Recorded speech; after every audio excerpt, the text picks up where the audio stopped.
क्या आपको पता है, जब कोई हाथी मर जाता है तो समूह के दूसरे हाथी उसके साथ क्या करते हैं?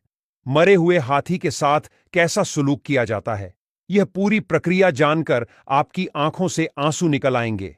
जब एक हाथी मर जाता है तो उसके परिवार और अन्य समूह के हाथी मृत हाथी के शरीर के आसपास इकट्ठा होते हैं और अपनी सूंड से मृत हाथी को टच करने लगते हैं।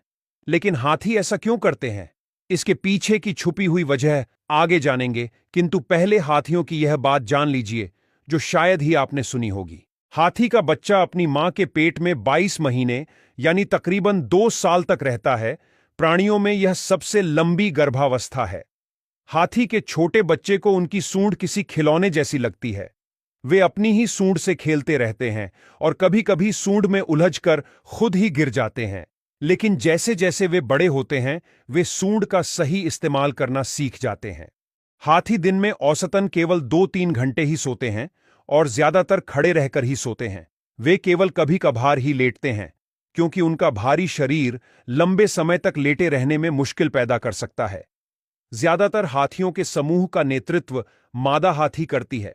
सबसे वृद्ध और अनुभवी मादा हाथी झुंड का नेतृत्व करके समूह को भोजन, पानी और सुरक्षा के लिए मार्गदर्शन करती है। क्या आप जानते हैं, हाथियों की याददाश्त बहुत तेज होती है। हाथी वर्षों बाद भी उन स्थानों, व्यक्तियों और अन्य हाथियों को याद रख सकते हैं जिनसे उनका कोई संपर्क रहा हो। कभी-कभी हाथी ने बचपन में अपने मालिक को युवानी में देखा होता है और कई सालों बाद अगर वह मालिक थोड़ा बूढ़ा भी हो जाता है तो भी हाथी उन्हें पहचान लेता है। अब बात करते हैं हाथियों की ऐसी ताकत के बारे में जिसके बारे में आपने कभी नहीं सुना होगा। यह बात आपको पसंद आए तो पेज को फॉलो जरूर कर लेना। हाथी अपने गले के नीचे मौजूद वोकल कॉर्ड्स का उपयोग करके एक इंफ्रासाउंड उत्पन्न करते हैं। इंफ्रासाउंड एक ऐसी आवाज होती है कि इंसानी कान इसे सुन नहीं सकते, क्योंकि इसकी आवृत्ति 5 से 20 हर्ट्ज से कम होती है और इंसान कोई आवाज तभी सुन सकता है जब उसकी आवृत्ति 20 से 30 हर्ट्ज होती है। यानी हाथी इस तरह की आवाज उत्पन्न करते हैं जो 5 से 20 हर्ट्ज की रेंज में होती है और यह ध्वनि हवा के साथ साथ जमीन के माध्यम से भी यात्रा कर सकती है। हाथी के पैरों में विशेष संरचनाएं होती हैं जो जमीन से आवाज के कंपन को पकड़ सकती हैं और उन्हें मस्तिष्क तक पहुंचा सकती हैं। यह क्षमता के जरिए हाथी इंफ्रासाउंड ध्वनि को महसूस कर सकते हैं। हाथी अपनी यह इंफ्रासाउंड क्षमता का उपयोग दूसरे हाथी से लंबी दूरी तक संवाद करने और अपने समूह को खतरे से बचाने के लिए करते हैं।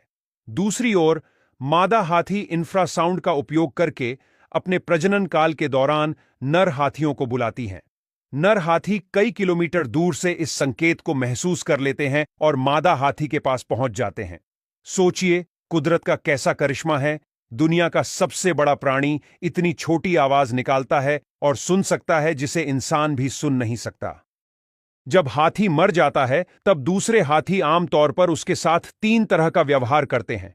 पहला व्यवहार, हाथी मृतक के शरीर के आसपास इकट्ठा होते हैं और कई घंटों या दिनों तक शव के पास रहते हैं और सूंड से धीरे धीरे छूते हैं, जैसे कि वे उस हाथी को याद कर रहे होते हैं।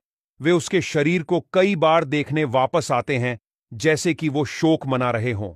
दूसरा व्यवहार, कई बार देखा गया है कि अन्य हाथी मृत हाथी के शरीर को पत्तों, मिट्टी या शाखाओं से ढकने की कोशिश करते हैं।